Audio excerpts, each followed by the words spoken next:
자, 우리 오늘 말씀 다시 한번 읽어보도록 하겠습니다. 1장 16절, 17절, 18절까지 함께 읽어볼게요. 시작. 내가 복음을 부끄러워하지 아니하노니 이 복음은 모든 믿는 자에게 구원을 주시는 하나님의 능력이 됨이라. 먼저는 유대인에게요 그리고 헬라인에게로다. 복음에는 하나님의 의가 나타나서 믿음으로 믿음에 이르게 하나니 기록된 바 오직 의인은 믿음으로 말미암아 살리라 함과 같으니라. 하나님의 진노가 불의로 진리를 막는 사람들의 모든 경건하지 않음과 불의에 대하여 하늘로부터 나타나나니. 네, 오늘 말씀은 특별히 그 로마서에서 굉장히 중요한 말씀인 동시에 많은 여러 가지 복합적인 의견을 통해서 굉장히 구절 파악이 힘들어하는 구절이기도 하거든요. 로마서의 핵심이라고 얘기하기도 하면서 핵심으로 설명된 이 구절이 사실상 복합적인 의미를 지녀서 어떤 것이 하나의 줄기로 형성되는지를 쉽게 파악할 수 없는 그런 말씀으로 어렵게 내던져지고 있어요. 이 어렵게 내던져지는 여러 가지 해석의 가능성에 대한 이 구절을 어렵게 가기보다는 오늘은 좀 간단하게 가면서 다음 주에 혹시나 또 연결되면 그 연결되는 맥락을 쫓아가려고 합니다. 그래서 오늘 말씀이 혹시나 짧게 끝날 수도 있어요.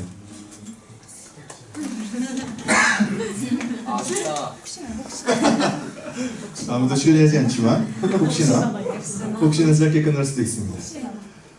자, 우리가 지금 계속 보고 있는 단어 중에 중요한 단어 하나가 복음에 관한 건데요. 이 복음이 바울로 하여금 예수 그리스도의 종이라는 자기 정체성, 그리고 사도로 부르심을 받은 것에 대한 자기 정체성을 확인하게 하는 동시에 믿음을 가진 이 편지를 받는 신자들에게 하는 말이, 너네들은 예수 그리스도의 것이다. 하나님의 사랑을 입은 자다. 그리고 성도, 거룩한 무리들로 부르심을 받았다라는 것으로 소개를 하고 있거든요. 여기서 우리가 자꾸 던져지는 게 이거예요. 도대체 우리의 정체성을 정해주는 이 복음이란 무엇인가에 관해서 서두를 던져주고 있단 말이죠. 우리로 하여금 우리의 삶의 방향과 앞으로의 걸음들과 내가 어떠한 자로 서 있어야 하며 그러한 자로 서 있기에 어떠한 일을 행해야 하는가, 어떠한 삶을 살아야 하는가에 대한 이 총칭이 도대체 이 복음이 뭐길래로 연결되고 있다 이거죠. 그래서 이 복음이 무엇인지에 대해서 로마서가 굉장히 차근차근히 설명하고 있다 이거죠. 그리고 이 복음을 위해서 그래서 로마 성도들을 너무나 만나고 싶어 했던 거죠. 그들을 위해서 기도할 때 로마 교인들에 대해서 쉬지 않고 기도를 했던 바울의 심정이 담겨있죠. 그러면서 기도하는 것에서만 머물지 않고 그들이 한 번도 본 적이 없지만 그들을 너무나도 만나고 싶어 하는 첫 번째 목적이 뭐라 그랬죠? 잠시만. 굉장히 잘 따라오고 있어. 아니야, 공적으로 하면 안 돼. 자, 여기 있는 누군가는 분주하지 않았으면 좋겠어요. 누군가가 자꾸 깐죽거려서 말씀에 집중이 다들 안 되고 있어. 자, 공적으로 누군가 지명하지 않았으니까 꽁하지 않길 바라며. 다시 한번 내용 집중 한번 가보죠. 우리 세 절밖에 안 되니까 오늘 한 절 한 절 좀 집중해서 금방 따라오는 태도로 이 말씀을 오늘 내가 표시를 하면서 무슨 말씀인지를 좀 이해가고 싶다라는 태도를 유지하기를 원한다 그랬죠. 자, 바울이 로마 교회 성도들을 만나려고 하는 목적이 뭐였어요? 이유가 뭐였어요? 경고하게. 그쵸. 예. 그 사람들을 견고하게, 강하게, 굳세게 세우려고 하는, 어떻게 그 사람들을 세우려고 한다고 그랬죠? 무엇을 수단으로? 신령한 은사. 신령한 은사가 뭐라 그랬어요?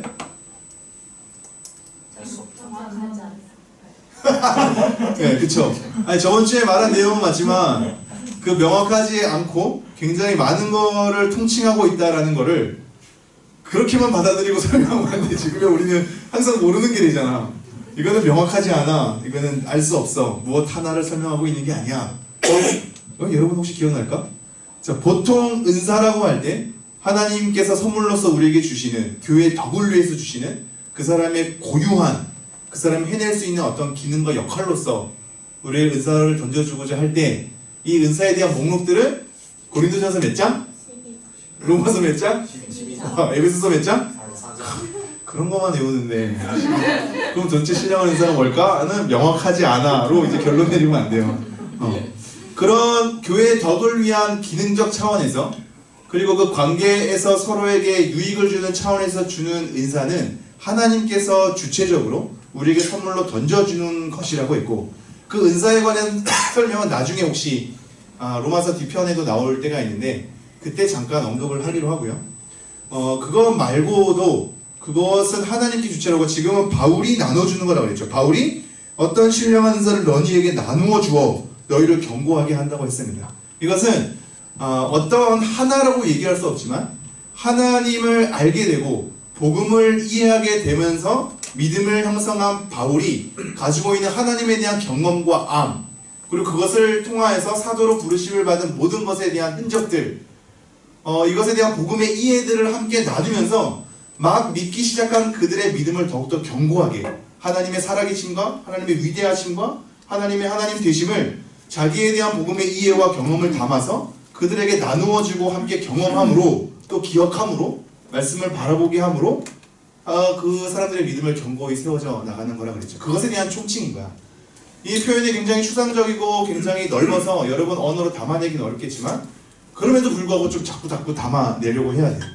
그냥 그래서 너무 어려워로 귀결되면 안 되고 그래서 자꾸 한번 담아내 주시기 바랍니다. 첫 번째 목적이 그들을 견고하게 하기 위한 수단은 어떤 신령한 은사를 나누어 줘서 두 번째가 뭐라 그랬죠? 두 번째 목적이 열매를 맺게 하려 함. 그들에게 어떠한 열매라고 그랬어요? 어떠한 열매를 맺게 하려 함이라고 그랬죠? 어떠한 열매를 맺게 하려 함이죠?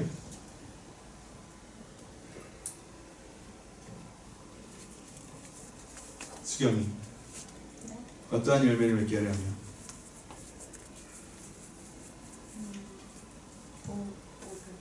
응? 복음. 역시 지혜로운 아이야. 이 말 또한 어떤 구체적인 하나를 언급하고 있지 않다 그랬어요. 오늘 복음에 대한 이제 굉장히 그 넓은 의미에 대한 이 내용을 감지할 수 있는 걸 오늘 구절을 통해서 알 수 있는 거거든. 그래서 수경이가 이제 복음이라고 오히려 통칭한 건데 이 열매는 뭐 성령의 뭐 9가지 열매나 뭐 그것도 다 될 수 있다. 은사도 될 수 있고 이것도 똑같이 마찬가지로 굉장히 추상적이고 어렴풋이 던져주는 것 같지만 모든 것을 통칭한다고 했어요. 근데 그런 이유가 뭐라 그랬어요? 바울이 왜 굉장히 모호하게끔 던져놓고 있죠? 어떤 신령한 은사도 마찬가지겠거니와 왜 열매라는 것도 왜 약간 애매모호하게 던져주고 있죠? 명확하지 않게? 아직 그 사람들의 구체적인 상황을 몰라. 맞아요. 아주 정확해. 로마 교회는 본 적이 없어. 제가 그래서 고린도 교회 설명을 얘기했었잖아요. 고린도 교회는 굉장히 그 편지의 내용이 구체적이에요. 왜냐하면 그들의 상황을 알고 문제를 알아. 이 문제를 해결하기 위해서 그 문제에 맞게 바울이 대응하는 내용들이 적혀져 있죠. 로마 교회는 어떤 정확한 문제를 몰라. 만난 적이 없거든. 그들이 복음을 듣고 믿음이 생겼다는 소식을 들었을 뿐이야. 그래서 그들을 위해 기도했고 만나기를 원했어. 그래서 그것이 어떠한 것이든 어떠한 방식이든 어떠한 내용이든 이 모든 것을 내가 다 갖고 들어가서라도 그들을 견고하게 하려고 합니다 라는 것을 목적을 삼고 있고 이 내 모든 삶을 통하여 내가 하는 모든 이해를 통하여 내가 갖고 있는 모든 복음에 대한 내용을 통하여 그들을 하나님을 만나게 함으로 열매를 맺게 하려 합니다 라는 것으로 통칭하고 있죠. 모르기 때문이며 그러기에 더 큰 것으로 다가가는 거야. 구체적인 문제가 아니기 때문에 아무것도 아닌 것이 아니라 더 넓게 가는 거야. 이 추상적인 개념 때문에 우리가 다가가기 힘드나 모든 것을 다 포함하려는 것으로 조각조각을 모아야 돼. 그것이 어떠한 삶이든 어떠한 방법이든 어떠한 내용이든 하나님의 그 크기와 깊음을 다 담아내는 것으로 모호하게 쓰고 있어요. 오늘 말씀 구절도 모호하게 쓰고 있거든요. 이 바울의 굉장히 로마서에 대한 특징이야. 그리고 그 모호함을 하나씩 또 풀어내는 것이 로마서의 특징이기도 하죠. 자, 그러면서 더 크게 가요. 이렇게 얘기하면서 뭐라고 얘기하냐면 15절에 그러므로 나는 할 수 있는 대로 로마에 있는 너희에게도 뭐를 전하기를 원하노라? 복음 전하기를 원하노라. 자, 여기서 우리가 굉장히 뜨아했었죠. 지금 이들은 복음을 듣고 믿음이 있는 자야 없는 자야? 있는 자. 복음을 듣는 자야. 복음을 듣고 믿음이 있는 자에게 지금 할 수 있는 대로 총출동하는 거죠. 할 수 있는 대로 그들에게 복음 전하기를 원한대요. 우리가 생각하기로 복음을 이미 듣고 알고 있는 자잖아. 그런데 그들에게 복음 전하기를 원한다 이거죠. 그럼 여기서 우리는 뭘 수정해야 된다 그랬죠? 복음에 대한 것이 우리가 생각하는 그 사람에게 믿음의 시초를 제공하기 위한 하나의 간촐한 내용. 너는 죄인이고 예수님이 이 땅에 이제 우리의 죄를 위해서 오셨고 십자가 못 박혀 돌아가셨고 부활하셨다. 이것을 믿어야 된다라는 것에 전도 행위에 추적된 내용의 이 복음의 내용을 복음이라는 것으로 자꾸 이해하니까 이미 복음을 들은 자에게 복음을 전한다는 것은 생소하게 되죠. 근데 우리가 생각하는 것보다 복음의 의미는 굉장히 큰 거야. 이미 복음을 듣고 있는 자에게 복음을 전한다는 것은 복음의 내용이 구원받은 그들의 믿음의 시초로만 머무는 것이 아니라 그들의 믿음 생활의 전반적인 삶과 다 연결되는 것으로 복음의 내용이 우리에게 던져지고 있다 이거죠. 이것이 오늘 말씀과 이어지는 중요한 맥락이기 때문에 제가 다시 한번 복습한 겁니다. 한번 그거 볼까요? 16절 다 같이 한번 읽어보겠습니다. 시작. 내가 복음을 부끄러워하지 아니하노니 이 복음은 모든 믿는 자에게 구원을 주시는 하나님의 능력이 됩니다. 먼저는 유대인에게요 그리고 헬라인에게로다. 지금 나는 할 수 있는 대로 로마에 있는 너희에게도 복음 전하기를 원하노라 다음에 16절에 이게 가르라는 접속사인데 대부분은 이제 왜냐하면이라는 이유를 나타내는 접속사이긴 하거든요. 이게 딱 써있어. 15절이랑 연결되는 맥락이라고 얘기하는 건데 내가 복음을 부끄러워하지 아니하노니 라고 써있어요. 이것부터 먼저 한번 밝혀보죠. 여러분 구절을 쫓아가면서 이 구절의 의미를 밝히는 것도 중요하지만 이 구절과 나의 삶을 좀 대입을 해봐. 여러분은 복음을 부끄러워하지 않습니까? 여러분은 복음을 부끄러워하지 않습니까? 찬양교회는 부끄러워요, 안 부끄러워요? 와, 이걸로 가면 조상은 여러분 청년부 목사님은 부끄러워요, 안 부끄러워요?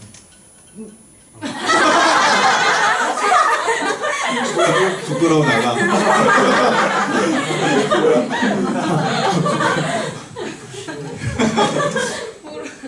여러분이 믿고 있는 하나님은 부끄러워요, 안 부끄러워요? 안 부끄러워요? 그럼 그 하나님에 대한 설명한 복음은 부끄러워요, 안 부끄러워요? 물론 이렇게 가면 그 답정너긴 하지. 근데 여러분의 생활을 한번 가봐요. 여러분의 생활 속에 스며든 상황을 볼 때 내가 믿음을 갖고 있는 신앙인으로서 사람들한테 드러나게 되거나 아니 그거는 그나마 수동적이지 내가 복음을 갖고 적극적으로 어떤 자세를 취하려는 어떤 상황 속에 있다면 여러분은 괜찮나요? 그죠? 이거는 좀 더 많은 걸 얘기하긴 해야 돼서 이거는 좀 나중으로 미뤄보죠. 이 부끄러움은 굉장히 다양할 수 있거든. 그냥 단순하게 야 하나님 그리고 하나님의 복음? 야 부끄러워하지 마 하면서 굉장히 강경한 태도로 호전적인 자세를 취하는 것으로 우리에게 던져지고 있지 않죠. 근데 우리에 대한 신앙의 진정성에 대한 확인을 타인과 공적 장소에서 굉장히 강경하고 호전적인 자세를 취하느라 그것을 자랑이라는 이름 아래 무례함을 통하여서 표현되는 것을 이 성경에 권장하는 바는 아니죠. 그죠? 그것 때문에 나는 복음을 부끄러워하지 않아 이러면서 순교적 정신을 가지고 공적인 자리에서 막 자기가 하고 싶은 대로 자기 열정을 담아내는 행동으로 막 퍼포먼스를 펼치는 것은 이것이 과연 성경에서 복음을 부끄러워하지 말라는 방식일까는 고려해 볼 만하죠. 이걸로 가면 되게 많아. 그래서 저는 때로는 어떨 때는 부끄럽기도 하고 어떨 때 부끄럽지 않기도 하는 여러 가지 상황에 놓여 있긴 해요. 어떨 때 굉장히 나쁘끄러울 때가 있죠. 제 자신으로 하여금 아니면 똑같은 그리스도인이라고 하는 그 사람으로 하여금 아니면 그러한 애매모호한 상황에 서는 이 현실로 하여금 저는 여전히 부끄러워할 때가 있고 그럼에도 불구하고 또 부끄럽지 않은 굉장히 중요한 복음의 내용을 내 가슴 속에 새겨놓기도 하죠. 그래서 그거를 설명하기에는 여러 상황을 다 설명해야 돼. 근데 여기서 바울이 말하는 건 뭘까? 나는 복음을 부끄러워하지 않는다는 건 뭘까요? 바울이 굳이 부끄러워하지 않는다는 표현을 쓴 거는 기본적으로 상식적으로 이 복음이 부끄러움에 대한 미완성이 있기 때문이야 없기 때문이야? 있기 때문이죠. 이게 되게 독특하지 않아요? 그리고 항상 막 복음이라는 것은 하나님의 말씀이라는 것은 모든 시대 가운데 굉장히 아무렇지도 않게끔 사람들에게 던져지는 것으로 그렇게 수용되는 것으로 생각할 수 있는, 지금 바울이 이런 얘기를 하는 건 나는 부끄러워하지 않는다라고 하는 건 부끄러워하는 것에 대한 분위기가 있기 때문이며 이 복음이 뭔가 부끄러워할 만한 요소가 있기 때문에 이것을 극복하는 것에 대한 표현이거든. 왜 복음을 부끄러워할 수 있는 뉘앙스가 우리에게 던져질까요? 여러분 왜 그렇죠? 다시 한번 읽어볼까요? 16절 시작. 내가 복음을 부끄러워하지 아니하노니 이 복음은 모든 믿는 자에게 구원을 주시는 하나님의 능력이 됨이라. 먼저는 유대인에게요 그리고 헬라인에게로다. 자, 유대인으로부터 거슬러 가서 헬라인, 이건 이방인을 통칭하는 용어인데 한마디로 모든 시대의 역사 가운데 우리를 구원시키는 것에 대한 어떠한 현실은 강하고 힘있고 능력있고 우리를 어려움으로부터 구출해낼 수 있는 구체적 정황이 있기 마련이에요. 그죠? 가난한 사람을 구원한다는 것은, 이 구원이라는 얘기는 이제 영적으로 죄의 권세에서 하나님의 권세로 넘어가는 영적 의미만이 아니라 그 사람이 병에서 낫는 것도 구원이라는 용어로 다 통칭이 되고 어려움에서 건전받는 것도 다 구원이라는 용어로 통칭이 되거든. 이거 왜 이상한 소리가 나지? 됐죠? 소리 나지?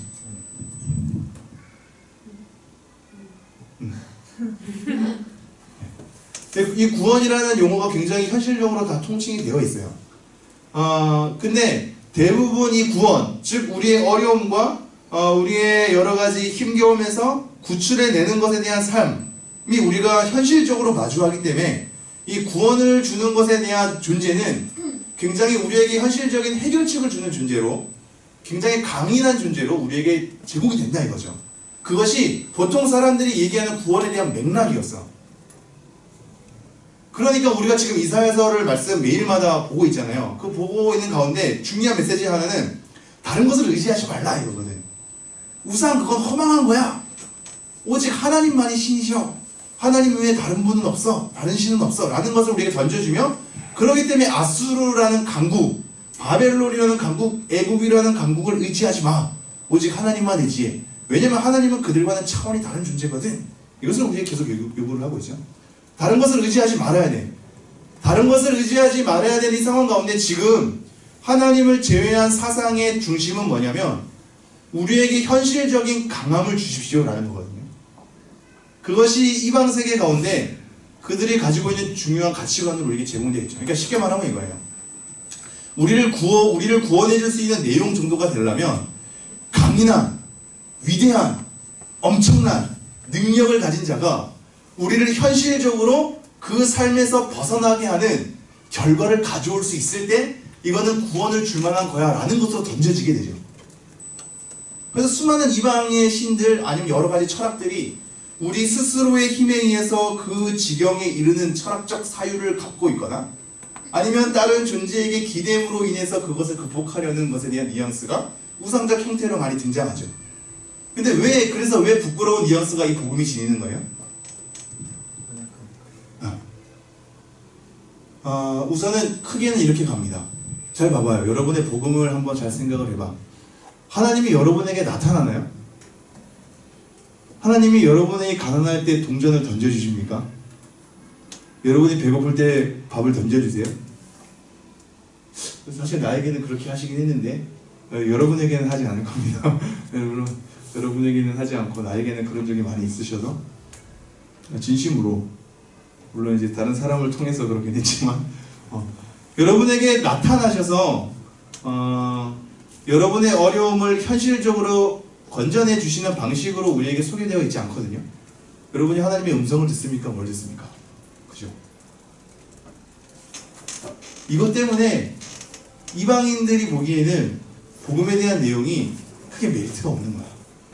야, 너 굉장히 횡설수설, 너 안에서 그것을 도달할 수 있는 능력을 길러준다는 것도 아니고, 이게 철학적 사유죠. 어떠한 궁극적 진리에 내가 도달하는 거잖아. 아니면 어떤 것에 현실적인 것에 의존해갖고 이 문제를 타파하는 것도 아니고 그냥 그 내용을 믿는 거래. 근데 다시 한번 볼까요? 내가 복음을 부끄러워하지 아니하노니 이 복음은 모든 믿는 자에게 구원을 주시는 하나님의 능력이 됨이라. 잘 생각해봐요. 여러분은 지금 복음을 어떻게 접하냐면 예수님에 대해서, 하나님에 대해서, 성령님에 대해서 설명하는 내용을 성경책이란 것과 더불어서 이것을 누군가에 전하는 말에 의해 그 복음을 접하게 되죠. 그죠? 그 사람이 뭔가를 해결해 주거나 우리에게 뭔가 큰 거를 보여주거나 하나님이 갑자기 나타내 주거나 음성을 들려주거나 하는 방식으로 우리에게 놀랍고 신비로운 방식으로 우리의 삶을 구출해 주지 않죠. 근데 하나의 내용, 있었던 내용을 믿으라는 식으로 구구절절히 설명해서 전하는 방식으로 우리에게 던져주죠. 그러니 사람들에게는 굉장히 추상적인 것만 같고 현실적이지 않는 것만 같고 당장 해결해 주지 않는 애매모호한 내용으로 믿음을 강요하는 식으로 너 안에 길러지는 능력을 기르는 것도 아니고 우리 안에 현실적으로 어떤 것을 기대서 해결하는 것도 아닌 것으로 우리에게 던져지기 때문에 부끄러운 뉘앙스로 비춰지게 되죠. 여기까지 따라오나요? 네, 우리 고린도전서 말씀 볼까요? 자막은 아마 준비 안 돼 있을 거예요. 고린도전서 1장 18절. 우리 예전에 고린도전서 강의했을 때 아마 살펴봤던 말씀이긴 한데 고린도전서 1장 18절 찾은 사람들은 함께 읽어보겠습니다. 시작. 십자가의 도가 멸망하는 자들에게는 미련한 것이요 구원을 받는 우리에게는 하나님의 능력이라. 자, 쭉 내려가서 어디로 가냐면 24절 25절까지 보겠습니다. 21절부터 볼게요. 21절, 24, 25절 21절부터 읽겠습니다. 시작. 하나님의 지혜에 있어서는 이 세상이 자기 지혜로 하나님을 알지 못하므로 하나님께서 전도에 미련한 것으로 믿는 자들을 구원하시기를 기뻐하셨도다. 자, 이 부분 조금 필요가 있는데 살펴볼. 하나님의 지혜에 있어서는 이 세상이 자기 지혜로 하나님을 알지 못한데 철학적 사유가 자기 지혜로 궁극적 진리에 도달하는 거거든. 아니면 타력에 의한 것인데 타력에 의한 것도 어떠한 현실적인 구출이 있어야 되잖아. 근데 우리도 물론 자력이 아니라 타력에 대한 믿음이긴 하죠. 구원이긴 하죠. 하나님의 존재가 우리 가운데 들어오셔야 돼. 근데 그 들어오심이 눈에 보이는 방식과 강인한 힘을 우리에게 던져주는 방식과 우리에게 음성을 들려주는 방식이 아니라 그 본인을 계시로서 설명한 글로 사람들이 전도라는 미련한 것으로 전파하는 것에 따라 믿음을 부여해 주심으로 우리에게 구원을 주시는 하나님의 방식을 취하셨대. 이것 때문에 어떤 사람들에게는 미련해 보이고 부끄럽게 될 수 있는 뉘앙스가 있는 거야. 바울은 그렇게 부끄럽지 않다고 얘기를 하고 있는 거죠. 다시 한번 21절. 하나님의 지혜에 있어서는 이 세상이 자기 지혜로 하나님 알지 못하므로 하나님께서 전도에 미련한 것으로, 이 전도회가 사실 캐리그마거든. 선포야, 선포. 예수님 믿으세요 뭐 이렇게 간단하게 얘기하거나 뭐 하나 전하고, 여러분 아까 계란 나누고 왔을 텐데 그런 거가 아니라 어떻게 보면 설교의 형식이 커요. 설교의 형식. 설명을 하고 선언을 하는 거야. 자, 이렇게 하시기를 기뻐하셨대. 자, 24절 제가 읽을게요. 오직 부르심을 받은 자들에게는 유대인이나 헬라인이나 그리스도는 하나님의 능력이요 하나님의 지혜니라. 하나님의 어리석음이 사람보다 지혜롭고 하나님의 약하심이 사람보다 강하니라. 자, 어떤 자들에게는 미련한 것으로 비춰질 수밖에 없는 뉘앙스가 있어. 복음이라는 것 자체가, 십자가에 도라는 것 자체가. 그리고 하나님은 그러기로 하셨대. 전도에 미련한 것으로 그렇게 구원하시기로 그 방식을 취하셨대. 바울은 이 맥락을 이해한 거죠. 어떤 사람들이 보기에는 추상적이고 우리에게 당장 뭔가 해결해 주지 않고 우리 스스로에게 능력을 제공해 주지도 않고 어떠한 강인한 존재에 기대해서 현실적으로 타파되는 것도 아니고 이 복음에 대한 내용을 믿어라는 것 자체가 굉장히 우스운 것으로 우리에게 비춰질 수 있으나 하나님은 그러한 방식을 취하셨대요. 그걸 통하여서 우리를 구원해 주시기로 하셨대. 그러니까 이 설교나 이 잔잔한 여러분에게 지금 졸음을 제공하는 것 같은 이 설교나 밖에서 막 설명하고 헌신하고 선포하는 것에 대한 내용이나 이것이 굉장히 미련하게 보이는 것은 그도 뭐 그럴 수 있죠. 세상에 대한 방식과 기준과 잣대에 의해서는 미련하게 볼 수 있는데 하나님은 오히려 그런 방식을 취하셨대. 바울이 이걸 알기 때문에 나는 부끄러워하지 않다는 것에 대한 강조점을 더 띄는 거죠. 다시 한번 본문으로 돌아갈 거예요. 16절. 내가 복음을 부끄러워하지 아니하노니 이 복음은 모든 믿는 자에게 구원을 주시는 하나님의 능력이 됩니다. 먼저는 유대인에게요 그리고 헬라인에게로다. 자, 여러분 여기서 봐봐요.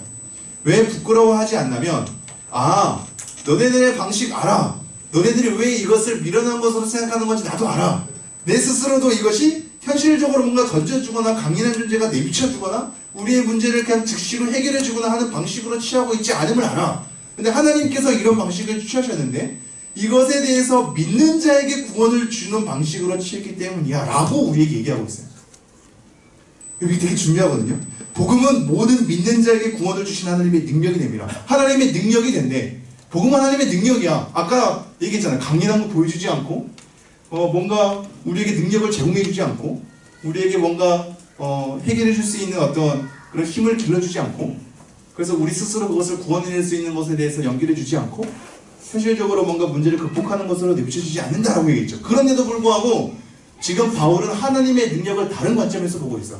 무슨 관점에서 보냐면 모든 믿는 자에게 구원을 주시는 하나님의 능력이 됨이라 라고 얘기하고 있어요. 오늘 16분하고 끝내야 될 것 같은데 내 첫 생각과는 늘 달라지는데 이게 너무 중요해서 그래요 여러분. 하나님의 능력의 말, 이게 디나미스라는 단어거든요. 다이나마이트라는 영어 단어가 여기서 나와요.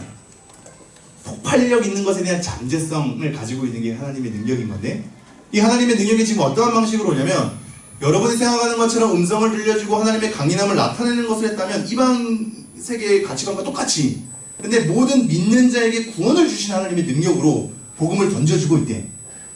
이 믿음이 우리에게 요구되고 있어요. 그러니까 즉 하나님의 선언된 말씀에 대한 내용을 가지고 믿음이라는 인격적 관계를 통하여 하나님을 이해하는 방식을 취하여 우리에 대한 삶이 현실적으로 해결이 되지 않아도 어떠한 커다란 힘이 우리에게 던져지지 않아도 복음에 대한 내용을 통하여 하나님을 이해하는 관계 속에 들어가 있으므로 구원을 주시는 것에 대한 하나님의 능력을 알기 때문에 나는 부끄러워하지 않는다라고 얘기하고 있어요. 이게 어렵죠? 그러니까 여러분 이렇게 좀 쉽게 얘기하면 될까? 여러분, 여러분의 현실은 달라지지 않는데 범사에 감사할 수 있어요? 항상 기뻐할 수 있어? 그죠? 근데 바울을 보면 나는 하나님 앞에 자족하기를 배웠다 그러는 거거든요. 바울의 상황은 나아졌기 때문에 자족하는 걸까? 그건 뭐기 때문에 그래요? 그러니까 이렇게 쉽게 얘기하면 돼요. 하나님을 믿어서 내가 가난해지지도 않고 굶지도 않고 모든 생활이 나아졌어 라는 것으로 가지 않고 내가 이것에 대한 어려움이 있었는데 하나님을 믿고 나서 이제 나는 굶어도 상관없어로 가는 거야. 이해가 돼요? 이제 더 이상 현실적인 어려움 속에서 나를 구출해달라는 그 구출이 하나님을 이해하고 하나님을 믿고 나면서 더 이상 그 구출이 나에게는 그렇게 유의미한 구출이 아닌 거야. 지금 내가 하나님 믿어 가난해져도 상관없다.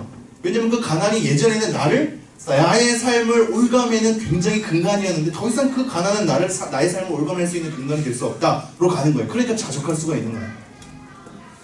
하나님을 믿기 때문에 모든 것이 풍족히 채워지기 때문이 아니라 풍족히 채워지지 않아도 풍족함을 누릴 수 있는 것에 대한 비결을 하나님의 관계 속에서 배우는 거예요. 그래서 믿음으로 구원을 주시는 것에 대한 내용이 여기 담겨 있어요. 왜 하나님께서 나타내 주시지 않고 음성을 보여주시지 않고 우리에게 복음을 전달해서 믿으라는 식으로 얘기를 하시느냐? 그것은 결국 우리에게 어떠한 삶의 문제를 해결함을 통하여서 그들을 현실적으로 구원해주는 방식이 아니라 믿음이라는 것을 통해 하나님을 이해하고 아는 방식을 통하여서 이 현실을 넘어서는 것에 대한 하나님의 구원을 그 사람이 복음을 통하여서 그 능력을 받기 때문에 우리에게 요구하는 것으로 설명하고 있습니다. 오늘 어렵게 가고 있는데요. 생각보다는 많이 어렵게 가고 있는데 16절 다시 한번 읽어보도록 하겠습니다. 시작. 내가 복음을 부끄러워하지 아니하노니 이 복음은 모든 믿는 자에게 구원을 주시는 하나님의 능력이 됨이라. 먼저는 유대인에게요 그리고 헬라인에게다. 쉽게 얘기하면 바울이 부끄러울 수 있는 뉘앙스 속에서도 부끄럽지 않는 것을 그들의 논리를 다 이해하고 있으나 하나님이 우리에게 다가오는 방식은 그 논리에서 취할 수 있는 성격의 것이 아니다. 하나님은 당장의 현실적 어려움을 구출해내주는 강인함으로 우리에게 다가오시지 않고 하나님을 이해하는 방식을 취하길 원하신다. 그 이해하는 방식이 믿음이다. 그리고 그 이해하는 방식에 대한 믿음에 대한 하나님의 관계 속에 들어갈 때 하나님이 어떠한 분이심을 알아 진정으로 우리에게 구원을 주시는 능력이 그 안에 담겨 있다는 것을 이해하게 될 것이다. 그러니 나는 부끄러워하지 않는다 라는 것으로 설명하고 있습니다. 그리고 그러한 하나님의 일하심을 먼저는 유대인에게요 그리고 헬라인에게다 라는 역사적 방식을 취하여서 우리에게 다가왔음을 얘기하고 있죠. 이것은 구원에 대한 믿음에 대한 우선권이 유대인에게 있다는 걸 얘기하는 것이 아니라 하나님이 그러한 복음을 우리에게 전달하기까지의 그 일하심이 유대인으로부터 시작해서 헬라인, 즉 이방인에까지 이르기까지 이 역사적 관점을 따라서 하나님께서 풍성하게 우리를 이해시키셨다라는 걸 우리에게 알려주기 위함이에요. 그리고 이런 것을 설명하는 이유는 그 다음 절 17절 때문에 있어요. 자, 이걸 뒤에 17절로 같이 엮어서 설명할게요. 17절 함께 읽겠습니다. 시작. 복음에는 하나님의 의가 나타나서 믿음으로 믿음에 이르게 하나니 기록된 바 오직 의인은 믿음으로 말미암아 살리라 함과 같으니라. 이거 한 절로 설명할 게 많은데 오늘 좀 설명 16절에서 많이 됐으니까 다음에 한번 또 기회가 있으면 설명하기로 하고요. 자, 계속적으로 복음을 설명하고 있는데 이 복음에는 하나님의 의가 나타나서 믿음으로 믿음에 이르게 한대. 이 하나님의 의라는 단어가 굉장히 여러 설명을 하고 있는 단어이네요. 학자들끼리도 통일된 견해가 이르지 못하는, 그거를 굳이 다 소개할 이유가 없겠지만 우리 이렇게 얘기하는 게 좋아. 이것은 단순한 공의와 정의가 아니야. 단순한 도덕적이고 윤리적인 공의와 정의를 얘기하고 있지 않아. 그것을 넘어서는 거야. 근데 그거를 포함하기도 하죠. 그래서 오늘 18절을 얘기한 건데 18절 한번 읽어볼까요? 시작. 하나님의 진노가 불의로 진리를 막는 사람들의 모든 경건하지 않음과 불의에 대하여 하늘로부터 나타나니. 자, 18절부터 복음에 대해서 이제 차근차근 설명하는 내용이거든. 근데 이 18절의 첫 단어가 뭐야? 하나님의 진노. 하나님의 진노가 복음에 대해서 이제 바울이 전체적으로 설명한 것을 이제 구체적으로 나열하기 시작할 때 첫 등장하는 게 하나님의 진노야. 하나님의 진노에 대한 이해 없이 복음을 이해할 수 없는 거지. 이거를 다 뛰어넘어가서 예수 그리스도의 사랑으로 넘어가면 안 돼. 바울이 정리해 주잖아. 예수 그리스도의 사랑으로 넘어가기까지는 수많은 단계가 있어. 그건데 하나님의 진노부터 알아야 돼. 하나님의 진노를 알려면 하나님의 위대하심을 알아야 되거든. 그래서 지금 앞에서 설명하는 게 복음에는 하나님의 의가 나타났다라는 거 설명을 통해서 18절로 넘어가는 게 하나님의 진노야. 재미나게도 17절에도 아까 얘기하는 가르라는 단어가 있어요. 왜냐하면 18절에도 가르라는 단어가 있어요. 왜냐하면 즉 복음에는 하나님의 의가 나타났어. 이것에 대해 선언하고 그 다음에 연결되는 이 왜냐하면이라는 이 접속사를 통해서 연결되는 내용은 하나님의 진노예요. 자, 그러므로 복음에는 하나님의 의라고 했을 때 이것은 공의와 정의를 담아내는 내용이기도 하죠. 좀 더 넓게 가서는 하나님의 언약적 신실하심이야. 그래서 앞에서 먼저는 유대인에게요, 나중은 헬라인에게로 다 얘기하는 맥락이 여기 있어요. 하나님의 언약적 신실하심은 모든 역사 가운데 담겨져야 하거든요. 하나님께서 뜻하시고 그 뜻하심을 이루기 위해서 어떤 자들에게 어떻게 나타내시고 어떻게 약속하셔서 그 약속이 어떻게 성취하는 과정에 따라 하나님을 이해하게 만들고, 그리고 하나님의 공의로움에 따라 심판을 받을 수밖에 없는 자들이 끝까지 남겨져서 하나님의 사람으로 어떻게 다시 한번 유입이 되는지, 만들어 가시는지, 빚어 가는지에 대한 하나님의 언약적 신실하심에 대한 내용이 하나님의 의라는 것으로 다 던져지고 있어요. 그러니 역사적으로 유대인과 헬라인에 대한 역사적 맥락이 다 포함되었어야만 해. 근데 이 맥락 속에서 하나님의 의가 나타났다는 표현은 굉장히 의미가 있게 흘러지는 거죠. 그리고 저는 좀 더 크게 얘기하면 하나님의 의는 결국 하나님의 하나님 되심으로 가야 돼. 복음에는 하나님의 하나님 되심이가 안 돼. 그럼 이제 이게 계속 이제 연결되고 있죠. 우리가 첫 시간부터 살펴본 이게 하나님의 복음이라고 설명하면서 그 아들의 복음이라고 얘기를 하고 있잖아요. 그죠? 그리고 그 아들에 대한 복음이라고 얘기하면서 하나님의 복음으로 계속 우리에게 균형을 맞춰주고 있다고 얘기했거든요. 결국 복음이란 게 하나님의 의가 나타났다라는 굉장히 중요한 의미는, 복음이 우리를 구원하는 것에 대한 역사적 사건, 예수 그리스도의 사건 그 자체만으로 머무는 것이 아니라 예수 그리스도의 그 사건은 하나님께로 가게 하는 것에 대한 연결성 속에 있고, 그렇기 때문에 결국 하나님이 어떠한 분이며 어떠한 계획을 가져서 어떻게 그 언약을 신실하게 지켜나가셨는지에 대한 하나님 되심을 통칭하는 단어로 우리에게 계속 소개하고 있어요. 그래서 복음은 하나님의 의가 나타나서라는 얘기를 그래서 하는 거예요. 어렵죠? 네. 나머지는 다음 시간에 좀 이어가도록 해야겠네요. 다시 한번 제가 17절. 복음에는 하나님의 의가 나타나서 믿음으로 믿음에 이르게 하나니 기록된 바 오직 의인은 믿음으로 말미암아 살리라 함과 같으니라. 자, 뒷부분은 다음 시간에 한번 이어가도록 하고요. 오늘은 지금 17절에 복음에는 하나님의 의가 나타났다는 거 하나만으로 좀 마무리를 할게요. 저번 주보다 좀 15분 빨리 끝내는 거거든. 굉장히 놀라운 일이야. 내 아침에 초반에 내가 얘기를 했기 때문에 자꾸 조금이라도 약속을 지켜야 하려고 그래서 얘기를 합니다. 자, 16절, 17절 하면서 다시 한번 제가 마무리를 해볼게요. 다 같이 한번 읽어보도록 하겠습니다. 시작. 내가 복음을 부끄러워하지 아니하노니 이 복음은 모든 믿는 자에게 구원을 주시는 하나님의 능력이 됩니다. 먼저는 유대인에게요 그리고 헬라인에게로다. 복음에는 하나님의 의가 나타나서 믿음으로 믿음이 이르게 하나니 기록된 바 오직 의인은 믿음으로 말미암아 살리라 함과 같으니라. 오늘 그냥 두 가지만 기억하면 되겠네요. 지금 설명한 것 위주로 떠올려 볼 때 두 가지를 좀 강조하는 건 복음이 생각보다 더 큰 내용을 담고 있다. 하나님의 의까지 거슬러 올라가는, 그리고 하나님의 그 의는 하나님의 언약적 신실하심 넘어서 하나님 되심으로까지 올라가는, 그 아들의 십자가 사건만으로 머물고 우리 개인적 구원만으로 머무는 것이 아니라 하나님의 크기까지 올라가는 그러한 크기 속의 복음을 설명하고 있다 라는 것이 첫 번째 여러분이 알아야 될 내용이고, 두 번째가 지금 이거죠. 이 복음에 대한 내용은 그래서 우리가 쉽게 현혹되고 이 세상이 요구하는 방식으로 취하고 있지 않다.